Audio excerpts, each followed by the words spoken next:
Raise your hand if you've ever been told art won't pay your bills. You'll starve, get a real job. Now raise your hand if you've ever watched a movie. Worn a t-shirt, scrolled Instagram. Exactly. The world runs on art. It doesn't always pay the artist. But what if I told you that's a lie? You're done believing. My parents are devoted Christians. They warned me against becoming an artist while praising God, the original creator. Every Sunday, mind you. Isn't that the ultimate contradiction? They'll sing hymns about God who crafted mountains and galaxies, then tell me creating was too risky. But here's the truth they missed. When God made humans in his image, he made us creators too. That impulse to design, to build, to express, that's not rebellion, it's worship. Yet, society treats art like it's the garnish on life's plate. Pretty, but unnecessary. Let me correct that. Art is the oxygen of culture. Take away our stories, our music, our designs, and what's left. A world where we breathe but never feel alive. The ancient Egypts knew this. They buried art with their dead for the afterlife. The Renaissance knew this. They funded masterpieces like spiritual investments. But some along the way, we started acting like art was optional. It's not. It's elemental. Visual storytelling, whether through film, memes, or cave paintings, is humanity's first and powerful language. Before words, we drew. Before laws, we sang. That Rastafarian painting, it's just hum a Bob Marley song.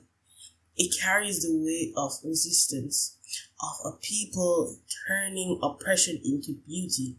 That Nazi symbol, it's not just lines. It's proof that design can weaponize hate as easily as hope. And when Sprite changed their green bottles, millions felt disorientated because of color. It isn't just decoration. It's memory in visual form. Every time you create, you're participating in this ancient dialogue. Your Instagram post, it's a modern equivalent of those cave paintings. Your TikTok skit, direct descendant of Shakespeare. The medium changes, but the mission remains. We make art to say, I was here. I felt this. Do you feel it too? That's not frivolous.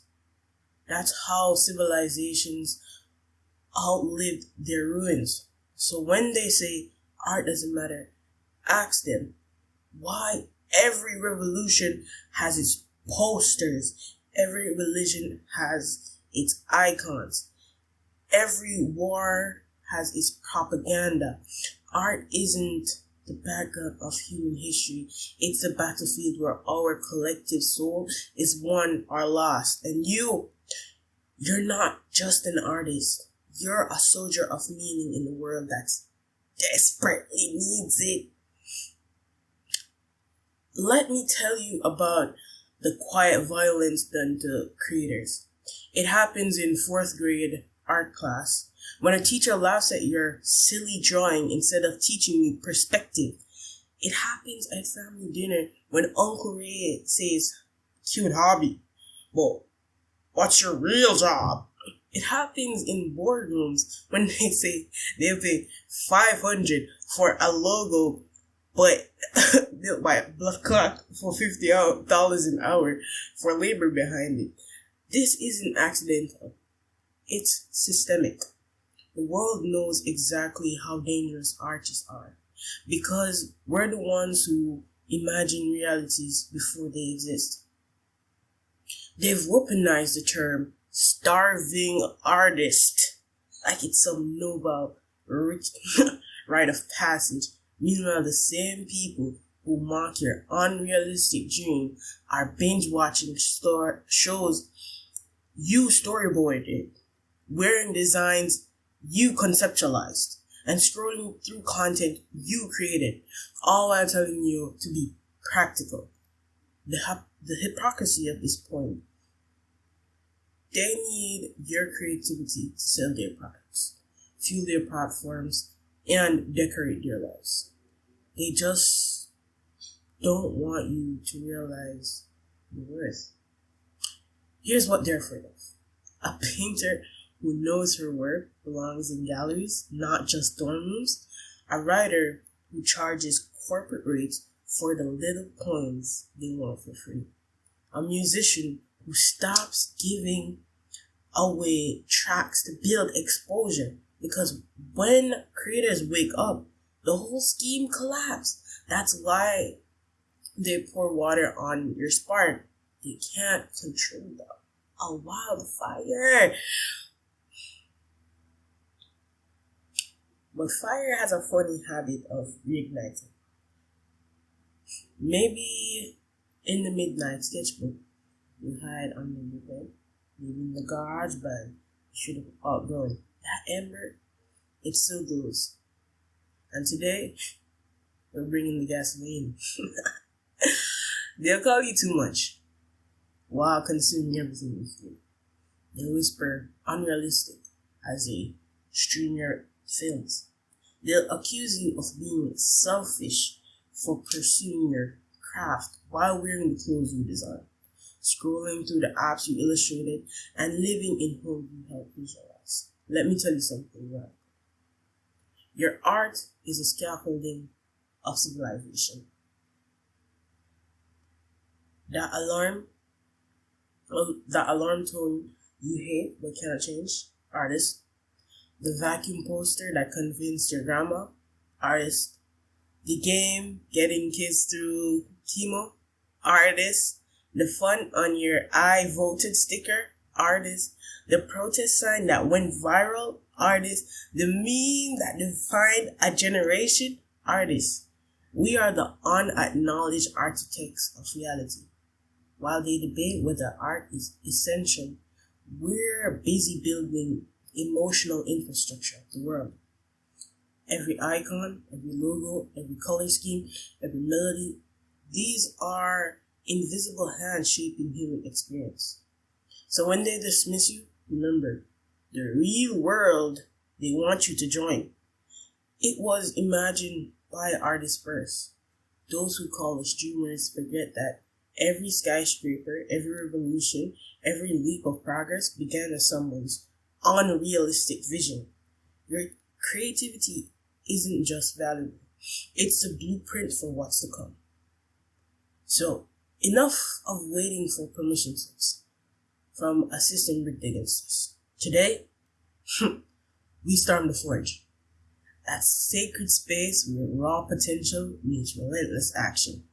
This isn't just another challenge. It's creative civil disobedience. Here's your battle plan. The 1 to 60 revolution. So, day 1, 1 minute of creation. Just 60 seconds where you and your art exist without apology. Day 2, 2 minutes. Long enough for that to kick in, but you'll be too busy making to answer. By day 60, you'll be creating for a full hour while the world still wonders if you're serious about this art thing. This isn't about time management. It's about training your creativity to outmuscle your resistance. Step 2. Join the rebellion. I need you to find 3 people. The mentor who's 10 steps ahead, the peer who's shoulder to shoulder with you, and the newbie who pull behind you. They're waiting in Discord servers, at open mics, in the weird art collective above the laundromat. Pro tip, If you can't find your tribe, declare yourself leader and they'll find you. Step 3. We're gonna flood the zone. Your art isn't precious. It's propaganda for a more beautiful world. The half-finished poem, post it with dropped in bold. The painting you think isn't your style, tag it hashtag creative evolution. Every time you share, you're not just posting content. You're throwing a torch into the dry bush of a culture desperate for authenticity. Authenticity. They want you to believe that art is lottery. It's not.